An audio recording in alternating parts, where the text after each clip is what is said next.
नमस्कार। एनटिभी कोहलपुर समाचारमा स्वागत छ। म अन्जु चौधरी। सुरुमा प्रमुख समाचार। नेवार समुदायमा किजा पूजा गरेसँगै नेपालीको ठूलो चाड तिहार सकियो। देउसी भैलोको कार्यक्रम नहुँदा पर्वको रौनक भने छाएन। नेपालमा 3112 नमुना परीक्षण गर्दा 502 जनामा कोरोना संक्रमण पुष्टि, थप 17 जनाको मृत्यु। मृतकको संख्या 1247 पुग्यो। रूपन्देहीको सैना मैनामा मुलुककै नमुना र ठूलो क्रिकेट रङ्गशालाको निर्माण सुरु। झण्डै 2 अर्ब 19 करोड लागत अनुमान। अमेरिकी एक कम्पनीले विकास गरेको खोप कोरोना भाइरस विरुद्ध 95% प्रभावकारी। केही सातामा अनुमोदनका लागि आवेदन दिइने। र मैत्रीपूर्ण खेल अन्तर्गत नेपाल र बंगलादेश बीचको दोस्रो खेल बराबरीमा टुङ्गियो। बंगलादेशसँग नेपालले बदला लिन सकेन।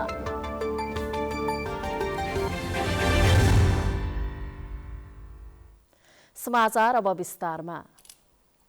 प्रत्येक वर्ष कार्तिक कृष्ण त्रयोदशीदेखि शुक्ल द्वितीयाका दिनसम्म मनाइने नेपालीको दोस्रो ठूलो चाड तिहार पर्व आज किजा पूजा गरेसँगै समाप्त भएको छ।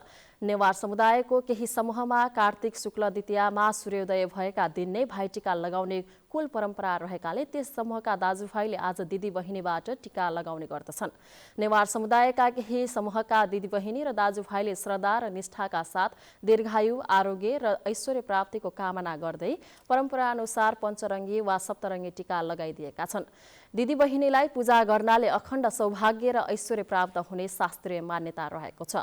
नेवार समुदायमा यो 3 दिनको चाड सोन्ती नखमा खेतबाट आएको धान भित्र्याउने र वर्षभरिको हिसाब किताब सम्पन्न गर्नुका साथै आफ्नो शरीरलाई पूजा गरी नयाँ वर्षका लागि सङ्घर्ष गर्दै अगाडि बढ्नका लागि आवश्यक पौष्टिक तत्त्व ग्रहण गर्ने पर्वको रूपमा लिएको पाइन्छ। यमपञ्चक भने सोमबार नै सकिएको हो। यमपञ्चक सकिए पनि केही दिनसम्म देउसी भैलोका कार्यक्रमहरू हुने गर्दथ्यो। तर कोरोना भाइरसको महामारीका कारण यो वर्ष कुनै पनि सांस्कृतिक कार्यक्रमहरू भएनन्, जसका कारण यो वर्षको तिहारमा हुने उल्लास र रौनक सहर बजार र गाउँ घरमा देख्न सकिएन। डडेलधुरामा दशैं तिहार जस्ता चाडपर्वको समयमा दोब्बर वृद्धि हुने व्यापार यो वर्ष भने घटेको छ। कोरोना भाइरसको प्रभाव तिहारमा पनि परेको छ।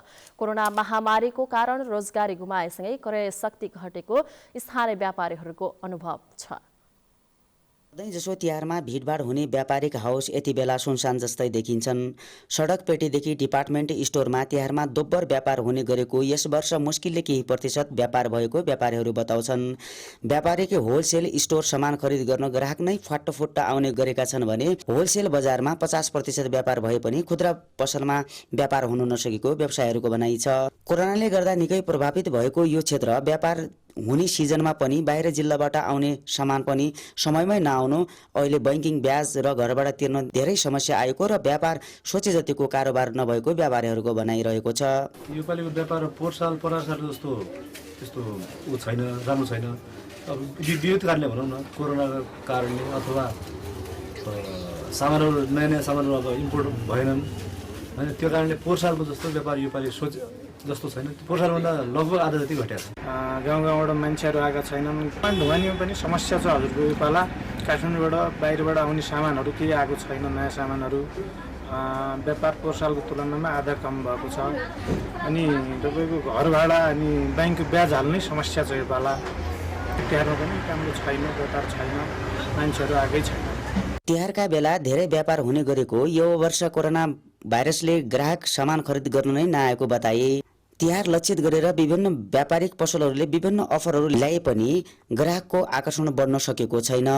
तिहार लक्षित गरेर ल्याएका सामान काठमाडौँ र भारतबाट आउने सामान र चीनको केरुङ नाकामा रोकिएकोले पनि थप समस्या परेको व्यवसायीहरूको भनाइरहेको छ। हरिचन्द, नेपाल टेलिभिजन, सुदूरपश्चिम प्रदेश, डडेलधुरा। दाङको सुन्दरा देवीको मन्दिर वर्षौंदेखि ओझेलमा पर्दै आएको छ। प्रचार प्रसार र पुनर्निर्माणको अभावमा जीर्ण बन्दै गएको सुन्दरा देवीको मन्दिरले न त पर्यटकलाई आकर्षण गर्न सकेको छ, न त पुनर्निर्माण गर्नेहरूलाई नै। तर मन्दिरमा वर्ष र हिउँदे दशैंमा भने विशेष पूजाआजा हुँदै आएको छ। दाङको शान्तिनगर गाउँपालिका वडा नम्बर 3 स्थित सुन्दरा देवीको मन्दिर प्रचार प्रसारको अभावमा ओझेलमा परेको छ। उत्तरतर्फको पहाडी जङ्गलको बीचमा रहेको सुन्दरादेवी मन्दिर कहिले र कसले बनायो भन्ने ऐतिहासिक तथ्य फेला परेको छैन। मन्दिर परिसरमा विक्रम सम्वत 1954 सालको एउटा शिलालेख रहेको छ, जुन अहिले मन्दिरभित्र देवी भगवतीको मूर्तिसँगै राखिएको छ। वर्षे र हिउँदे दुवै दशैंमा विशेष पूजाआजा हुने यस मन्दिरमा यही समयमा पूजा गर्न र देवी भगवतीलाई बलि दिन भक्तहरू टाढा टाढाबाट पुग्ने गरेको स्थानीयहरू बताउँछन्। मन्दिरको ऐतिहासिक तथ्य नभए पनि मन्दिरको उत्पत्ति र यसको दैवीय शक्तिका सम्बन्धमा विभिन्न भनाइहरू रहेको स्थानीयहरू बताउँछन्। मन्दिर परिसरमा जस्ता पाताले छाएको मुख्य मन्दिर बाहेक ओडा कार्यालयको लगानीमा बन्दै गरेको एउटा भवन छ। त्यस अगाडि मन्दिरका सामान राखेको कच्ची घर छ। त्यस बाहेकका कुनै संरचना तयार भएको छैन। पर्यटन प्रवर्धनका लागि मन्दिरसम्मको सहज यातायात पहुँचका लागि सडक निर्माणलाई प्राथमिकता दिएर काम भइरहेको गाउँपालिकाका अध्यक्ष कमान सिंह डाँगी बताउनुहुन्छ। अहिलेको जमाना भनेको विज्ञापनको जमाना। अब यसलाई चाहिँ हामीले बढी विज्ञापन चाहिँ गर्नु सही छ, प्रचार गर्न सही छैन। त्यसले गर्दाखेरि हाम्रा यो पर्यटकीय स्थलहरू उजागर गरेका छन्। एउटा कुरो त के भनेपछि हामीले के बुझेका थियौँ भनेपछि आर्थिक विकासको लागि पर्यटन क्षेत्रको विकास हुनुपर्छ भन्ने सोचका साथ हामी निर्वाचित भएर आउनुको सालमै यी जहाँ जहाँ विकट ठाउँमा छ नि, जस्तो खर्काउट मधुरबारी स्क्वायर क्षेत्र भयो, अनि त्यहाँदेखि सुन्दरादेवी भयो, यहाँसम्म हामीले मोटरबाट पुर्याएका छौँ। तर पनि प्रचार प्रसारको कमीले गर्दाखेरि हामीले यहाँ पर्यटकलाई भित्राउन सकेका छैनौँ। जीर्ण बन्दै गएको मन्दिर सल्यानी राजाको राज्यकालमा स्थापना भएको मानिन्छ। सुन्दरादेवी मन्दिरलाई सल्यानको खैराबाङ स्थित देवीको बहिनीको रूपमा समेत हेर्ने चलन छ। सन्तोष सुवेदी, एनटिभी कोलपुर, लुम्बिनी प्रदेश, दाङ। सुर्खेतको इलाका प्रहरी कार्यालय बाबिया चौरले जुवा खेलिरहेका 11 जनालाई पक्राउ गरेको छ। प्रहरीले गए राति पश्चिम सुर्खेतको पञ्चपुरी नगरपालिका 6 मा जुवा खेलिरहेका 11 जनालाई 51,285 रुपियाँ नगद र 2 गड्डी तास सहित नियन्त्रणमा लिएको हो। स्थानीय रङ्गप्रसाद देवकोटाको घरमा जुवा खेलिरहेको भन्ने सूचनाका आधारमा प्रहरी निरीक्षक बखत बहादुर शाहीको प्रहरी टोलीले उनीहरूलाई जुवा खेलिरहेको अवस्थामा पक्राउ गरेको सुर्खेतका प्रहरी उपरीक्षक राजेन्द्र प्रसाद भट्टले बताउनुभयो। पक्राउ परेकाहरू विरुद्ध मुलुकी अपराध संहिताको दफा 125 अनुसार कारबाही हुने प्रहरी उपरीक्षक भट्टले बताउनुभयो।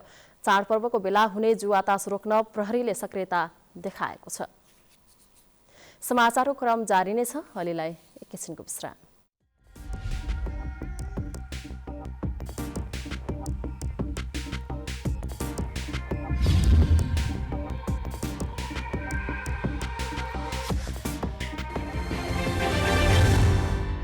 लामो समयसम्म हामी बन्दाबन्दी वा चाहिँ निषेधाज्ञा लागू गरेर चाहिँ सङ्क्रमण दरलाई नियन्त्रण गर्ने बाटोमा अगाडि बढ्न सक्ने अवस्था रहँदैन। आवश्यकता अनुसार हामी एरिया बन्दी गरेर चाहिँ ट्रेसिङको काम अगाडि बढाउनेछौँ। अन्यथा हामी आर्थिक क्रियाकलाप सँगसँगै महामारी विरुद्धको लडाइँ अगाडि बढाउनु पर्नेछ। त्यस अर्थमा सम्पूर्ण दाजुभाइ दिदीबहिनीहरूले सकेसम्म चाहिँ आवश्यकताभन्दा बढी गतिविधि मुभमेन्टहरू नगर्नका लागि म अनुरोध गर्न चाहन्छु। घर बाहिर निक्लनु पर्दाखेरि अनिवार्य रूपमा स्वास्थ्य सुरक्षा मापदण्ड प्रयोग गर्ने, मास्क लगाउने र कुनै पनि वस्तुलाई छोइसकेपछि, सार्वजनिक स्थानका वस्तुहरूलाई छोइसकेपछि सेनिटाइज गर्ने वा चाहिँ साबुन पानीले हात धुने जस्ता मापदण्डहरू प्रयोग गर्ने र एक अर्को व्यक्तिबाट चाहिँ निश्चित दूरी बनाएर चाहिँ संवाद गर्ने खालको तरिका प्रयोग गर्यो भने यो महामारी विरुद्ध हामी आफूलाई सुरक्षित गर्न सक्छौँ। त्यो दिशामा सम्पूर्ण दाजुभाइ दिदीबहिनीहरूको सहयोग हुनेछ भन्ने विश्वास र अपेक्षाका साथ म हार्दिक अनुरोध गर्न चाहन्छु। जनचेतनाका लागि लुम्बिनी प्रदेश सरकार मुख्यमन्त्री तथा मन्त्री परिषदको कार्यालय रूपन्देही। विश्रामपछि समाचारमा पुनः स्वागत छ। अब बाँकी समाचार। नेपालमा थप 502 जना कोरोना संक्रमित भेटिएका छन्। यो सँगै नेपालमा कुल संक्रमितको संख्या 2,11,475 पुगेको स्वास्थ्य तथा जनसङ्ख्या मन्त्रालयले जानकारी दिएको छ। नेपालमा सोमबार थप 17 जना कोरोना संक्रमितको मृत्यु भएको छ। यो सँगै नेपालमा कोरोना संक्रमित मृतकको संख्या 1,247 पुगेको छ। नेपालमा पछिल्लो 24 घण्टामा 502 जनामा कोरोना भाइरस संक्रमण पुष्टि भएको छ। देशभरका प्रयोगशालामा 3112 नमुना परीक्षण गर्दा 204 महिला र 298 पुरुषमा संक्रमण पुष्टि भएको हो। यससँगै कुल संक्रमितको संख्या 2,11,475 रहेको छ। मन्त्रालयका अनुसार पछिल्लो 24 घण्टामा 2,878 जना डिस्चार्ज भएका छन्। हालसम्म डिस्चार्ज हुने 1,79,242 रहेका छन्। गत 24 घण्टामा कोरोनाबाट 17 जनाको ज्यान गएको स्वास्थ्य तथा जनसङ्ख्या मन्त्रालयले जनाएको छ। नेपालमा कोरोनाबाट मृत्यु हुनेको संख्या 1247 रहेको छ। यसैगरी प्रदेशगत विवरण अनुसार कर्णाली प्रदेशमा पछिल्लो 24 घण्टामा नयाँ संक्रमितको संख्या 0 रहेको छ। प्रदेशमा संक्रमितको कुल संख्या 6,443 रहेको छ। यो सँगै कोरोना संक्रमणबाट निको हुनेको कुल संख्या 5,857 रहेको छ। प्रदेशमा कोरोना संक्रमणबाट मृत्यु हुनेको संख्या 18 पुगेको छ। यसै गरी सुदूरपश्चिम प्रदेशमा पछिल्लो 24 घण्टामा 5 जनामा कोरोना भाइरस कोभिड-19 को संक्रमण पुष्टि भएको छ। आज थपिएका सँगै कुल कोरोना संक्रमितको संख्या 10,568 रहेको छ। प्रदेशमा कोरोना संक्रमणबाट निको भएर घर फर्किनेको संख्या 8,813 रहेको छ। प्रदेशमा कोरोना संक्रमणबाट मृत्यु हुनेको संख्या 31 रहेको छ। सदीक्षा शाह, एनटिभी, कोहलपुर। सुदूरपश्चिम प्रदेशमा कोरोना संक्रमितको संख्या 10,000 नागेको छ। सुदूरपश्चिम प्रदेशमा कोरोना संक्रमितको कुल संख्या 10,535 पुगेको छ। तीमध्ये 8,813 संक्रमित उपचारपछि डिस्चार्ज भएका छन्। सेती प्रादेशिक अस्पतालको सघन उपचार कक्षमा 5 जना उपचाररत छन्। सामाजिक विकास मन्त्रालयको तथ्याङ्क अनुसार प्रदेशमा यो रोगको संक्रमणबाट अहिलेसम्म 31 जनाको मृत्यु भएको छ। सबैभन्दा बढी प्रदेशको राजधानी जिल्ला कैलालीमा 17 जनाको मृत्यु भएको छ। पछिल्लो 2 हप्ता यता सुदूरपश्चिम प्रदेशमा कोरोना भाइरसबाट मृत्यु हुने दर बढ्दै गएको छ। यो अवधिमा 8 संक्रमितको मृत्यु भएको छ। संक्रमित मध्ये होम आइसोलेसनमै मृत्यु हुने कतिपयको तथ्याङ्क भने मन्त्रालयसँग छैन। तोकिएको स्वास्थ्य सुरक्षा मापदण्ड नअपनाई सर्वसाधारणको चहल पहल बढ्दा कोरोना फैलिने जोखिम थप बढेको स्वास्थ्य कर्मीको भनाइ छ। बाँकेको नेपालगञ्ज उपमहानगरपालिका 10 भिरकुटी नगरमा स्थानीयको पहलमा कौसीमा तरकारी खेती सुरु गरिएको छ। लकडाउनको सदुपयोग गर्दै स्थानीयद्वारा सुरु गरिएको कौसी खेतीले अर्गानिक तरकारी उत्पादन गरी बजारमा तरकारीका लागि हुने रकम बचत भएको छ। उपमहानगरपालिका वडा नम्बर 10 को भिरकुटी नगरमा स्थानीयको पहलमा कौसीमा तरकारी खेती सुरु गरिएको छ। कोभिड-19 को कारण आह्वान गरिएको लकडाउनको सदुपयोग गर्दै स्थानीयद्वारा सुरु गरिएको कौसी खेतीले अर्ग्यानिक तरकारी उत्पादन गरी आफ्नो आवश्यकता पूरा गरेको छ। घरको कौसीमा खेर गएको बोरा वा प्लास्टिकको भाँडोमा माटो भरेर सुरु गरिएको कौसी तरकारी खेतीमा घरकै भान्साबाट निस्केको फोहोरलाई मलको रूपमा प्रयोग गर्ने गरिएको छ। स्थानीय नारायण प्रसाद सिग्देलको अगुवाईमा भिरकुटी शहरी अर्ग्यानिक कृषक समूह निर्माण गरी सो समूहका सबै सदस्यहरूले आफ्नो घरको कौसी र करेसा बारीमा अर्ग्यानिक तरकारी उत्पादन गर्न सुरुवात गरिएको हो। कर्णाली प्रदेशको सुर्खेतमा रहेको कृषि विद्यालयका प्रधानाध्यापक समेत रहनुभएका सिग्देलको अगुवाईमा गत साउनदेखि सुरु गरिएको सो समूहमा करिब 150 घरधुरी आबद्ध रहनु भएको छ। समूहका सदस्यहरूको सक्रियतामा विभिन्न 6वटा बहिनी समूह निर्माण गर्नुका साथै बाल किसान समूह निर्माण गरी अर्ग्यानिक खाना कसरी तयार गर्ने र खेती कसरी गर्ने तरिका सिकाउने उद्देश्य रहेको उहाँ बताउनुहुन्छ। यहाँको छिमेकीहरूलाई ल न त केही गरौँ भन्यो र हामीले यो बारीमा मजाले त्यो चैत वैशाखमा चाहिँ तरकारी फलाएर खायौँ। त्यो सिको सबैले गरिसकेपछि अनि यसलाई समूहको रूपमा दियौँ। हामी टोटल अर्ग्यानिक भान्साको फोहोरलाई ल्याएर मल बनाउने अनि त्यसबाट उत्पादन गरेर तरकारी खाने भनेर सुरु गरेका छौँ। सो समूहका सदस्य रमिला थापा एडी र दानबहादुर एडीले आफ्नो घरको कौसीमा साउनको अन्तिमदेखि लौका, सिमी, काउली, भिन्डी, करेला, भान्टा जस्ता तरकारी लगाउनु भएको छ।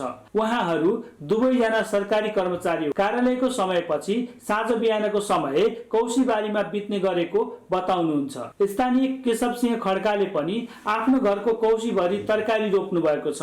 कौसीमा रोपिएको तरकारीले आफूहरूको परिवारलाई खानका लागि ताजा र स्वस्थकर सहर हुनुको साथै बचत पनि भएको बताउनुहुन्छ।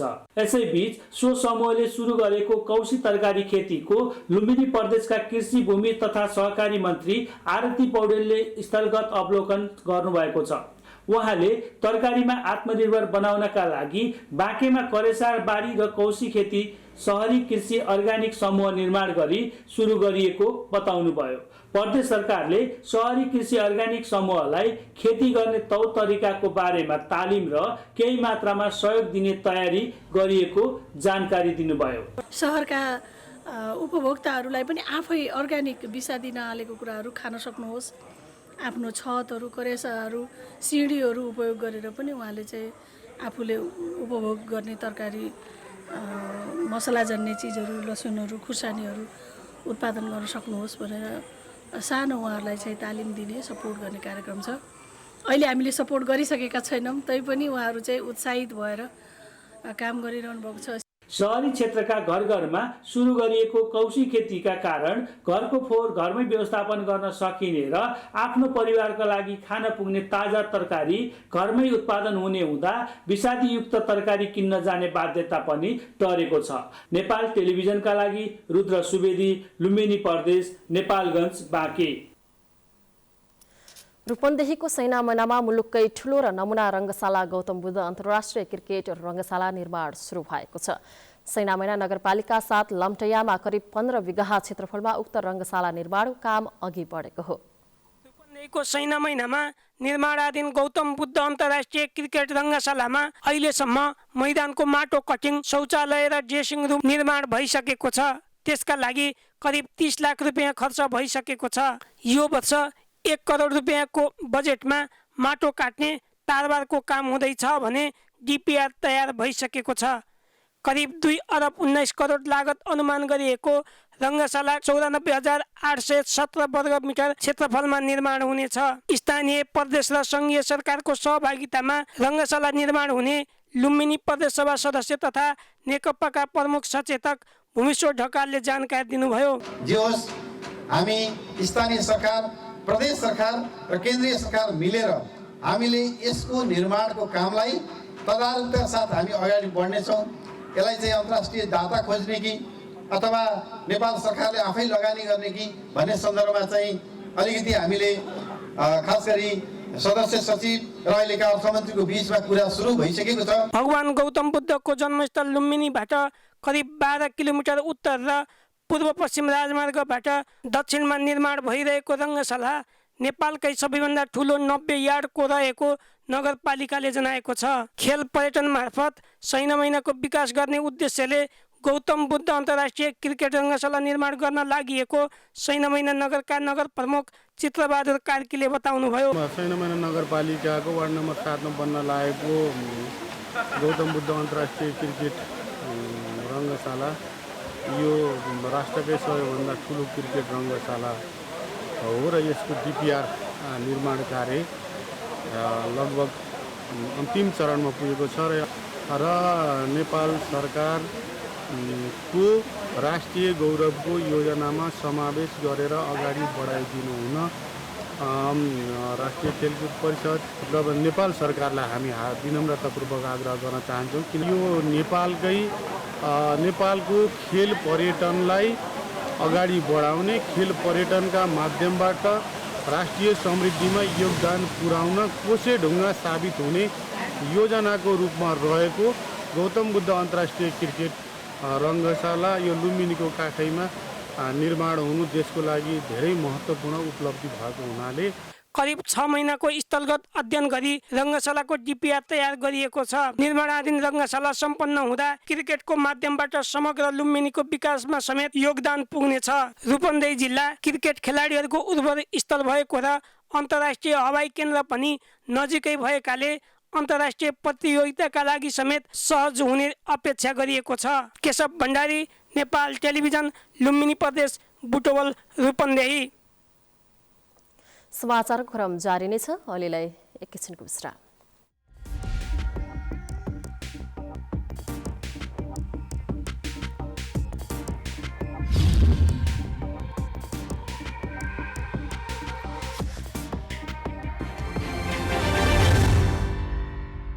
चढ्दा झर्दा एक आपसमा टच नगर्ने, सेनिटाइजरको अनिवार्य प्रयोग गर्ने, मास्कको अनिवार्य प्रयोग गर्ने, निश्चित स्टेसनहरूमा मात्रै यात्रुहरूको खानपिन व्यवस्थापनमा अग्रिम सूचना जारी गर्नुपर्ने, चालक र सहचालकले दूरी कायम भएको स्थिति र त्यहाँ यात्रुहरूलाई यो बारेमा अग्रिम जानकारी सूचना र यात्राको सम्पूर्ण नोट जारी गरेर कोभिड पछाडिको नयाँ जीवन पद्धति, नयाँ यात्रा पद्धति स्थापित गर्नका निम्ति म सबै यातायात व्यवसायी यात्रुहरूलाई विशेष अनुरोध गर्न चाहन्छु। जनचेतनाका लागि लुम्बिनी प्रदेश सरकार, आन्तरिक मामिला तथा कानुन मन्त्रालय, रूपन्देही।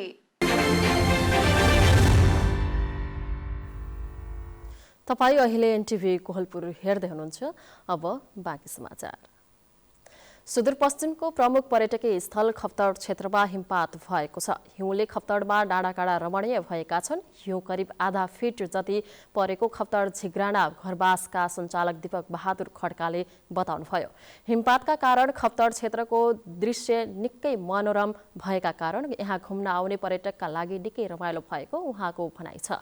आउँदो पुस 15 गतेसम्म पर्ने हिउँ खासै नजम्ने तथा असर पनि नगर्ने भएका कारण खप्तड घुम्न आएका पर्यटकलाई हिमपात कुनै समस्या नपार्ने गरेको खप्तड राष्ट्रिय निकुञ्ज कार्यालयले जनाएको छ। गएको वैशाखदेखि कार्तिकसम्म खप्तड क्षेत्रमा 4000 भन्दा बढी पर्यटक अवलोकन भ्रमणका लागि आएको खप्तड राष्ट्रिय निकुञ्जको कार्यालय झिग्रानाले जनाएको छ। हिमपातका कारण त्यहाँको तापक्रम -5 डिग्री पुगेको बताइएको छ। अब अन्तर्राष्ट्रिय समाचार।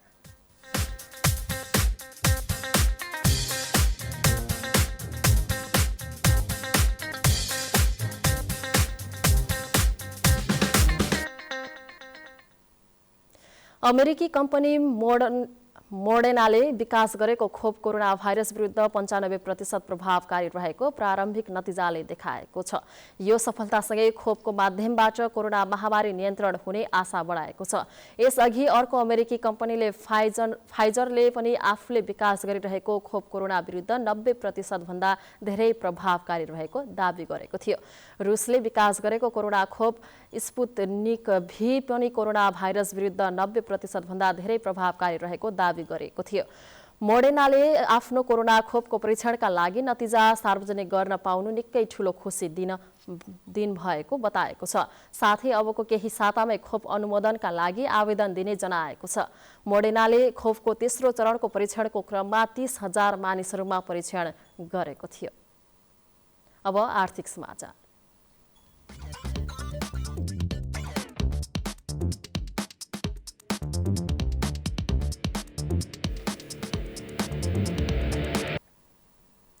लुम्बिनी प्रदेश सरकारले रोल्पामा मात्रै यस वर्ष 10.5 करोड बढीको कृषि कार्यक्रम सञ्चालन गर्ने भएको छ। व्यावसायिक कृषिको प्रवर्धन गर्दै प्रदेशलाई नै आत्मनिर्भर बनाउने उद्देश्यले रोल्पामा 6वटा स्मार्ट कृषि गाउँ कार्यक्रम, मकै, फलफुल र आलु मिसन कार्यक्रम, तरकारी बाली लक्षित रोड करिडोर जस्ता कार्यक्रम जिल्लामा सञ्चालनमा छन्।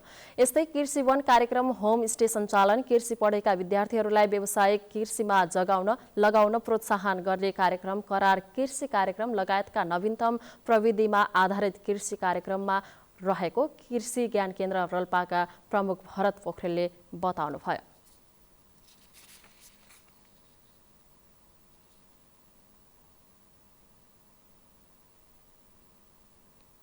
3वटा स्मार्ट कृषि कार्यक्रम गाउँ कार्यक्रमको हामी सम्झौता गरेर कार्ययोजना बनाएर अब कार्यान्वयनको पक्षमा चाहिँ गइरहेका छौँ। त्यसैगरी मिसन कार्यक्रम जस्तो मकैको मिसन कार्यक्रम छ, फलफुलको सुन्तला जात स्याउको मिसन कार्यक्रम छ, त्यसैगरी यो आलुको मिसन कार्यक्रम गरेर 3वटा मिसनको कार्यक्रम छ। हामी त्यो अब सूचना प्रवाह गर्ने तयारीमा छौँ। यस्तो थुप्रै कार्यक्रमहरू फलफुल बिरुवा रोपण कार्यक्रम छ र अहिले एउटा नयाँ कार्यक्रम भनेको यो हरित स्वयंसेवक परिचालन गर्ने प्रत्येक वडामा, प्रत्येक गाउँपालिकाको वडामा 1 जना हरित स्वयंसेवक। अब खेलकुद समाचार।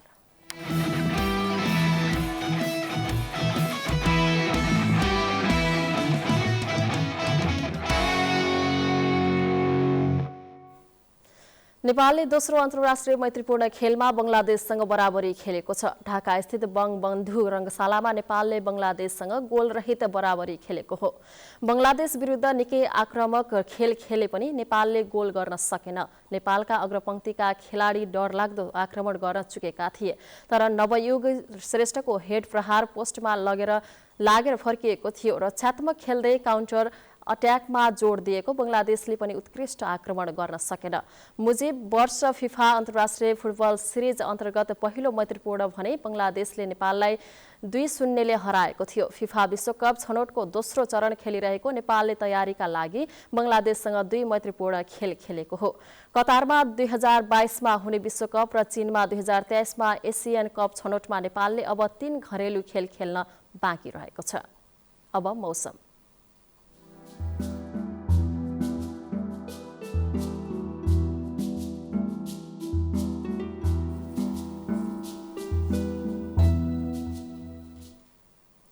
पश्चिमी वायुको प्रभावले देशको अधिकांश स्थानमा हल्का वर्षाका साथै उच्च पहाडी तथा हिमाली भूभागका केही स्थानहरूमा हल्कादेखि मध्यम हिमपातको सम्भावना रहेको जनाएको छ।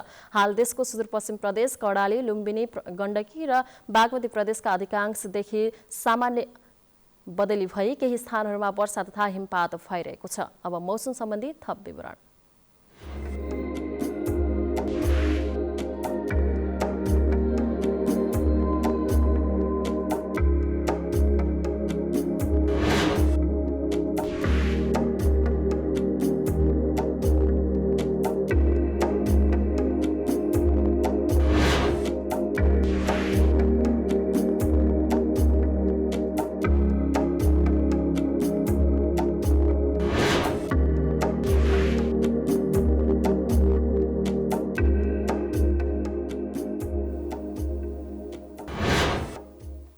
समाचारको अन्त्यमा प्रमुख समाचार पुनः एकपटक।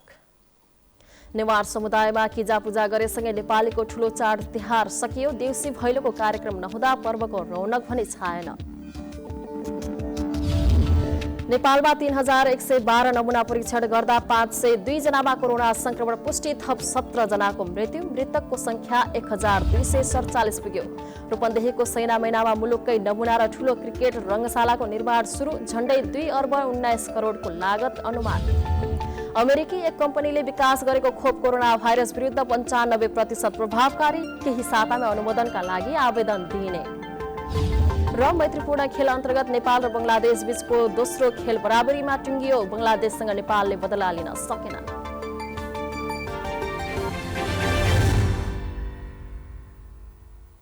हवस् त, अहिलेलाई समाचारको सिलसिला यति नै। बिदा दिनुहोस्। नमस्कार।